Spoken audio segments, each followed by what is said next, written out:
In the summer of 1901, death crept into a quiet cottage on Cape Cod.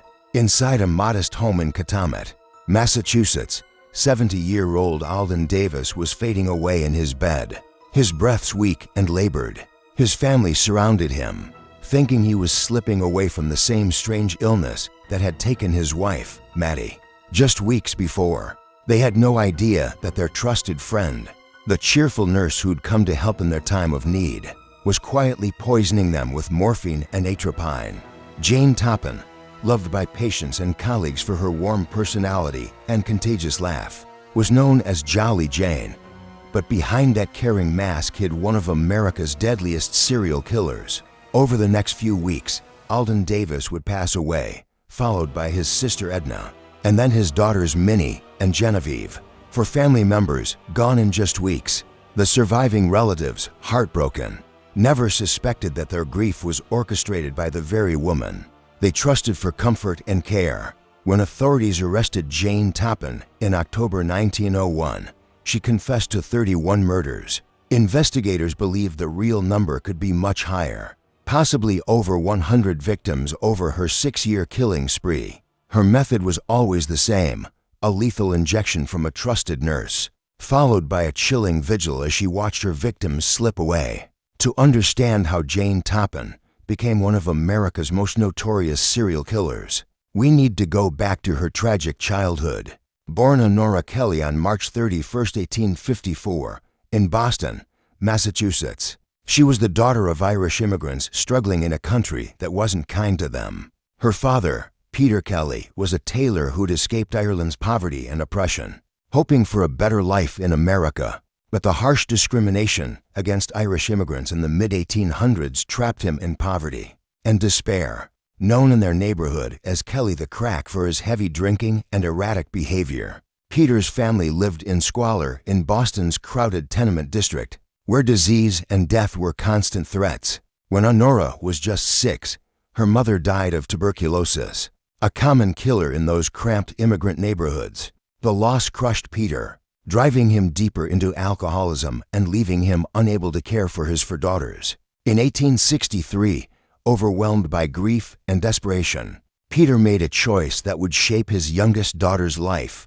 He surrendered Honora and her 3 sisters to the Boston Female Asylum for Destitute Girls, a place for orphaned and abandoned children. The asylum's records describe the Kelly sisters as kids rescued from a miserable home. Life at the asylum was tough but structured. The girls lived in dormitory-style rooms, followed strict schedules, and got basic education plus training in domestic skills. But the asylum wasn't about love, it was about preparing girls for lives of service, usually as servants or factory workers with little chance of climbing higher. The system believed discipline and religion could fix the supposed moral flaws of the poor. For a sensitive kid like Honora, already scarred by loss and abandonment, this place offered little emotional warmth. She learned to put on a cheerful, compliant front, skills that would later fuel her deadly deception. In November 1864, when Honora was 10, her life changed again. Mrs. and C. Toppan, the wife of a successful businessman from Lowell, Massachusetts, came to the asylum's board. She wanted to adopt Honora, though it was technically an indenture, a kind of bound labor common back then. The Toppan family lived a comfortable middle-class life in Lowell, a busy mill town 30 miles north of Boston. They had no kids, and Mrs. Toppan's decision might have been part charity, part practical need for household help. Under the indenture, Honora would serve the family until adulthood in exchange for room, board, and basic education. The move to the Toppan household was a huge shift for young Honora. She was given a new name, Jane, and expected to adapt to a life of relative comfort compared to her past. The Toppans gave her clean clothes, regular meals, and a private room.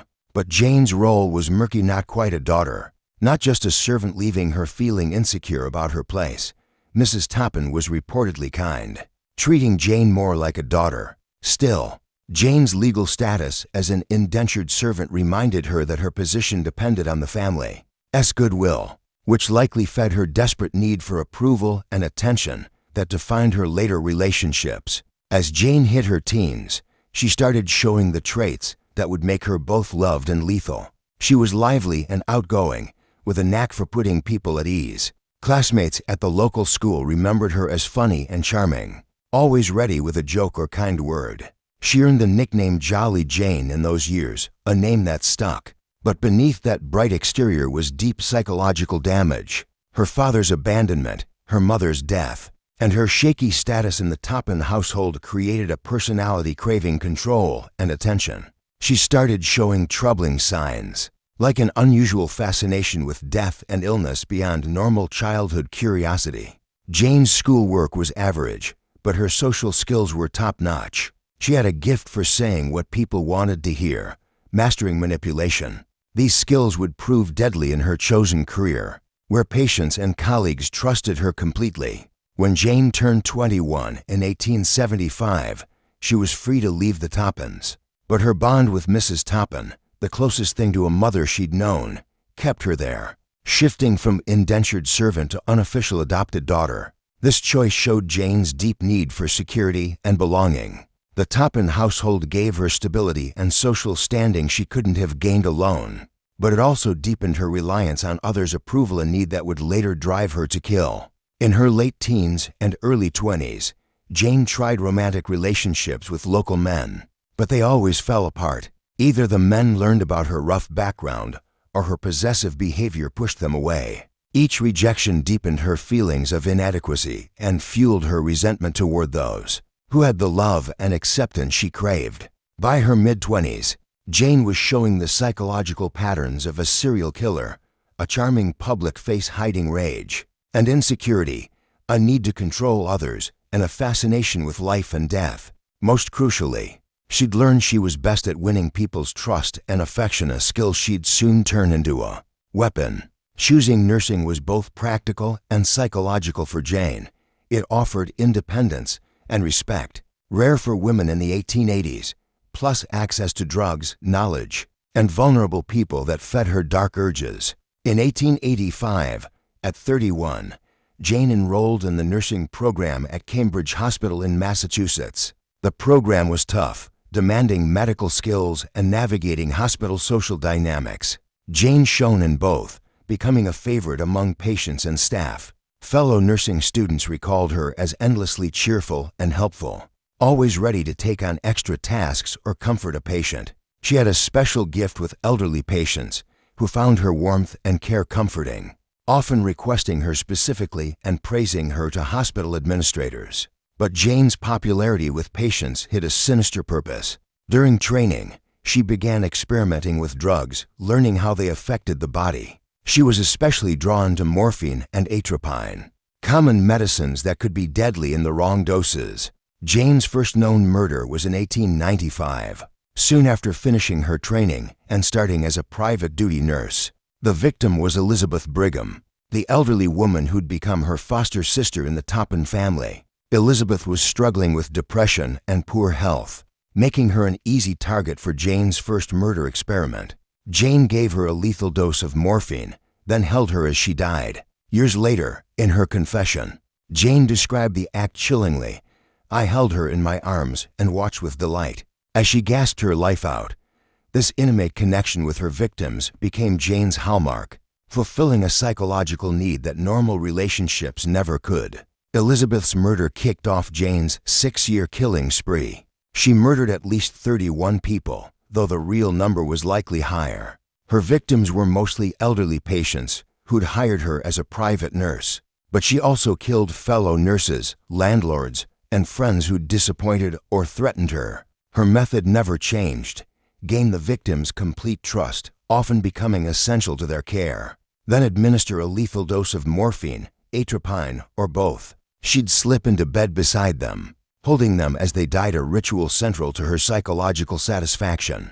She later admitted to feeling sexual arousal during these moments, suggesting the murders fed both her need for control and her warped desires. Their final moments were hers alone, giving her the total possession of another person she'd never achieved otherwise. Jane's crimes went unnoticed for years due to her stellar reputation and subtle methods. Morphine and atropine poisoning could look like natural death, especially in sick elderly patients. Symptoms like gradual unconsciousness, breathing failure, and heart failure matched many natural causes in an era before modern forensics. Plus, Jane's victims were often isolated people who'd specifically requested her because they trusted her. Their deaths were mourned but unquestioned, as Jane had built an image as a devoted caregiver who comforted patients in their final moments. Her murders even boosted her reputation. Grieving families praised her compassion, recommending her to others, creating a twisted cycle where her crimes gave her more chances to kill. As more people sought out the nurse so devoted to her patients, Jane's psychological needs grew beyond just murder. She craved the grief and gratitude of victims' families. Positioning herself as their main source of comfort, she'd attend funerals, offering condolences, all while knowing she caused their pain, a behavior reflecting the complex psychological drives behind her crimes. She wanted to be needed, essential, and in control of others' lives and deaths. The murders weren't just violence, but twisted dramas where Jane was the star. As her confidence grew, Jane took bigger risks, killing people who weren't obviously sick, including younger victims expected to recover. She also targeted personal connections, like fellow nurses or acquaintances who'd upset her. One bold crime was the murder of her friend and roommate, Myra Connors, a fellow nurse, in 1899. Their relationship had soured over money and Jane's erratic behavior. When Myra threatened to move out, Jane saw it as betrayal and killed her. She poisoned Myra slowly over days, making it look like a lingering illness. When Myra died, Jane played the grieving friend, comforting others and arranging the funeral. Her performance so convincing no one suspected her. Myra's murder was a turning point. Before, Jane targeted elderly patients whose deaths seemed natural. Killing a healthy young nurse was risky, but getting away with it made Jane bolder. Her final and most infamous crimes started in the summer of 1901, when she took a job caring for the Davis family in Catamount, Massachusetts. They'd hired her to look after Mattie Davis, wife of respected businessman Alden Davis. But Jane had already killed Mattie during a prior visit in Cambridge. When Jane arrived, she found a grieving family still trusting enough to welcome her as a caregiver. Alden, now a widower, was grateful for Jane's help with his household and his elderly sister, Edna, who'd moved in after Mattie's death. The Davis family had everything Jane wanted but never had: financial security, social standing, and real family ties. Instead of stealing from them, Jane inserted herself as their indispensable caregiver. Over the next few weeks, she systematically killed the entire family. First, she murdered Alden, making it look like grief over his wife's death. Then she killed Edna, who'd started suspecting something was off with the family's sudden misfortunes. Finally, she killed Alden's daughters, Minnie and Genevieve, who'd come to settle their father's affairs. Each murder followed her pattern: gain total trust, become their confidant, then deliver the fatal injection and hold them as they died. This intimacy was key to Jane's psychological fulfillment, satisfying her need to control another person completely. The Davis family murders were Jane's downfall. Unlike her earlier victims, who were often isolated with few relatives to question their deaths, the Davises were well known in their community. Their rapid deaths raised suspicions among neighbors and surviving family. Captain Paul Gibbs, Minnie's husband, was the first to speak up. Away on a sea voyage when Minnie died, he returned devastated but confused. Minnie had been healthy when he left, and Jane's claim of sudden heart failure didn't add up. Gibbs started asking questions and noticed Jane was present for every family death, including Mattie's in Cambridge. Suspicious, he contacted authorities and demanded an investigation. The investigation was tricky due to limited forensic tools, but they exhumed Minnie and Genevieve's bodies for toxicological analysis. The results confirmed Gibbs' fears. Both women died from massive morphine overdoses, far beyond any medical use. With this evidence, authorities arrested Jane on October 29, 1901, at her Boston boarding house, charging her with Minnie's murder. The arrest of the beloved nurse stunned the medical community and public, who knew her only as a cheerful, dedicated caregiver. At first, Jane insisted she was innocent, claiming she'd done everything to save the Davises and was as baffled by their deaths as anyone. But as evidence piled up, including toxicology reports and inquiries into other suspicious deaths tied to her, Jane saw her situation was hopeless. Her attorney advised a not guilty by reason of insanity plea, requiring her to work with psychiatrists to assess her mental state. During these sessions, Jane revealed the full scope of her crimes, shocking even seasoned investigators. She confessed to 31 murders, detailing how she killed and describing the sexual thrill she got from watching her victims die. She told psychiatrists her goal was to kill more helpless people than anyone ever had. The evaluations showed a deeply disturbed person unable to form normal human connections or moral boundaries. Her early abandonment and abuse had left her with a personality disorder that blocked empathy or remorse. She saw people as objects to manipulate for her emotional, financial, or sexual gratification. Jane's trial in June 1902 drew massive attention, one of the first to heavily use psychiatric testimony, making it a milestone in forensic psychology. Newspapers nationwide covered it, captivated by the contrast between Jane's sunny persona and her horrific crimes. The prosecution argued her murders were planned, showing she knew right from wrong. They pointed to her careful planning, pharmacology knowledge, and years of deception as proof of her sanity. Her defense, led by attorney Fred Bixby, argued her traumatic childhood caused a mental illness that made her unable to tell right from wrong. Psychiatrists testified she had moral insanity, absolving her of legal responsibility. After a few hours, the jury returned a not guilty by reason of insanity verdict. It was controversial. Many felt her ability to evade detection proved she knew her actions were wrong, but the psychiatric evidence swayed them. Jane was sent to Taunton State Hospital for the criminally insane for life. The facility housed those found not guilty by insanity, offering treatment and public safety. At first, Jane struggled, refusing food out of fear it was poisoned, a twist of irony given her crimes. Newspapers relished reporting this, seeing it as poetic justice.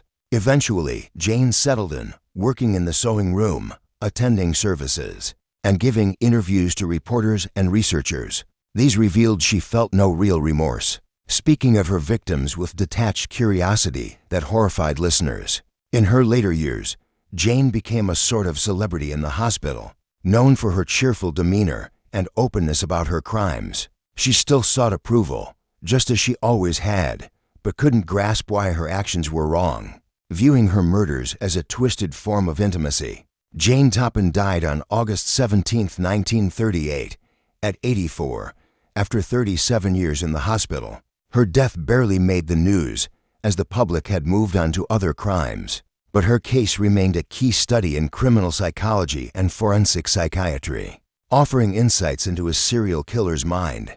It also impacted medicine and justice. Hospitals tightened drug controls, nursing set stricter caregiver standards, and the case advanced forensic psychology as a field. Jane Toppan's story is a chilling reminder of how a trusted caregiver can betray that trust in the worst way. Her ability to hide behind a caring facade while killing those who relied on her shows how evil can lurk behind the most innocent faces, challenging our basic assumptions about human nature.